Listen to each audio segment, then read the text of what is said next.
আসসালামু আলাইকুম ওয়া রাহমাতুল্লাহি ওয়া বারাকাতুহু। সবাই কেমন আছেন, কি অবস্থা? এবারটা যারা হজে যাবেন, হজ ক্যাম্পে রাস্তা খুবই ভালো এবং পরিবেশও খুবই নিরিবিলি। আপনারা যারা কাওলা দিয়ে যারা আপনার হয়ে আসবেন, বনানী কাকলি হয়ে আসবেন বা ইসিবি দিয়ে আসবেন বা উত্তরা দিয়ে আসবেন, যে দিক দিয়েই আসেন আপনারা কাওলা দিয়ে ঢুকবেন। হ্যাঁ, যে দিক দিয়ে আসেন আপনার হজ ক্যাম্পে ঢুকতে হলে কাওলা দিয়ে এসে রেল লাইনটা পার হয়েই দেখবেন বাম সাইডে ব্যানার লেখা আছে যে হলো হজ ক্যাম্পের রাস্তা, মানে হজ যাত্রীদের যাওয়ার জন্য রাস্তা।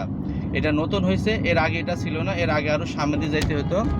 এবং হজ ক্যাম্পে ঢোকা ওই রাস্তা দিয়ে যাওয়ার পরে আপনারা দেখতে পারবেন বামে যে হজ ক্যাম্পের যে হলো মসজিদটা এবং হজ ক্যাম্পের যে কার্যকলাপ যেটাতে যে বিল্ডিংটাতে হয়, ওই বিল্ডিংটাতে আপনারা নামবেন। নামার পরে যদি আপনাদেরকে প্রাইভেট কার থাকে, সিএনজি থাকে বা যে কোনো কিছু থাকে, তাহলে সোজা ওই বিল্ডিংটা পার হইলেই আপনার পার্কিং এরিয়া আছে। আপনারা পার্কিং এরিয়াতে আপনাদের গাড়ি যতক্ষণ পারেন রাখবেন। আমরাও আজকে রাখছিলাম, কোনো পার্কিং ফি লাগে নাই, পার্কিংয়ের জন্য কোনো টাকা লাগে নাই।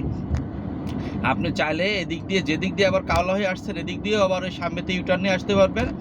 আবার যদি মনে করেন যে আপনার হজ ক্যাম্পের এয়ারপোর্টের যে স্টেশন, মানে রেল লাইন, আপনি এই রেল লাইন পার হয়েই হাতের বাম সাইডে যে আপনি আবার কাওলাতে উঠতে পারবেন, মানে বড় রাস্তা হাইওয়ে রোডে উঠতে পারবেন।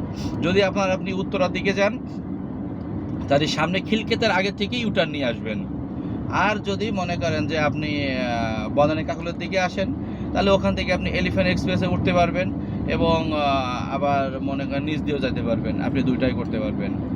তো হজ ক্যাম্পে যারা এবারটা হজে হাজিদের জন্য, মানে যারা প্রাইভেট কার নিয়ে আসা যাওয়া করবে তাদের জন্য খুবই সুসংবাদ, এবং তারা খুব স্বচ্ছভাবে এবং ভালোভাবে আসা যাওয়া করতে পারবেন। এই হলো যেটা আমি আজকে গেছিলাম, আমার স্যার হজে যাচ্ছে, সেই হিসাবে গেছিলাম। আজকে দেখলাম, যেহেতু আমিও প্রাইভেট কার চালাই, সেই ক্ষেত্রে মনে করেন যে ছোটোখাটো আপডেটগুলো দিলে এবং ড্রাইভারদের জন্য সুবিধা বা মালিকদের জন্য সুবিধা, যদি কোনো মালিক আমার ভিডিও দেখে থাকে আর কি। তার কারণ হলো হজ ক্যাম্পের রাস্তাগুলো এখন খুবই পরিবেশ, এখনও ফুল কমপ্লিট হয় নাই, জায়গায় জায়গায় এখনও কাজ চলতেছে। আসার সময় দেখলাম পিচের কাজ চলতেছিল। তো যাই হোক, আপনারা যারা হজ ক্যাম্পে যাবেন আপনারা গাড়ি এদিক ওদিক রাখবেন না। হজ ক্যাম্পে বিশাল বড় এরিয়া আছে পার্কিংয়ের, আপনারা ওখানে রাখবেন। নতুন করে অনেক বড় পার্কিং করছে, বাসের পার্কিং আছে, আপনার প্রাইভেটের পার্কিং আছে, ঠিক আছে। আপনি মোটরসাইকেল পার্কিং করতে পারবেন। এদিক ওদিক রাখবেন না, ডানে বামে রাখবেন না। তার অনেক সময় গেট দেখেও বোঝা যায় না, স্টিকার লাগানো থাকে হজ যাত্রীর। আমরা যেমন আজকে যেমন প্রথম একটা গেটের সামনে রাখছিলাম সায়ার বিধায় বিল্ডিংয়ের পরে, কিন্তু ওটা ছিল গেট। হজের স্টিকার লাগানোর কারণে গেটটা অতটা বোঝা যাচ্ছিল না। তো যাই হোক, আপনারা পার্কিংয়ে রাখার চেষ্টা করবেন। পার্কিংটা আসলে খুবই রোদ, আসলে বাংলাদেশে প্রচুর গরম পড়তেছে, গরমের কথা আর বলে লাভ নেই। এটা আসলে, আর সবচেয়ে বড় কষ্টটা আছে গ্রামের মানুষ। ঢাকা শহরের মানুষ তো কারেন্ট খুব একটা যায় না, কিন্তু গ্রামের মানুষ যে কী পরিমাণ কষ্ট করতেছে। 10 মিনিট কারেন্ট থাকে তো 1 ঘন্টা থাকে না, আধা ঘন্টা থাকে তো 1 ঘন্টা থাকে না, মানে কারেন্টে যে কী পরিমাণ কষ্ট দিচ্ছে। এই যে বাম সাইডে দেখেন খিলক্ষেতের যে তেল পাম্পটা আছে, এই হলো তেল পাম্পের জ্যাম। এই জ্যামটা আছে হলো মাটি কাটা, মানে আপনার ইসিবির থেকে নামতে গেলে যে ব্রিজটা, ওই ব্রিজের ওখান থেকে এই যে তেলের জ্যাম আপনারা বামে দেখতে পারবেন, ঠিক আছে। আমি ডাইন পাশে ঘেসে যাচ্ছি, তো এই জন্য বামের গাড়ি ওই, তারপরও দু একটা দেখা যাচ্ছে ওই যে আজমেরি গাড়ির পাশে।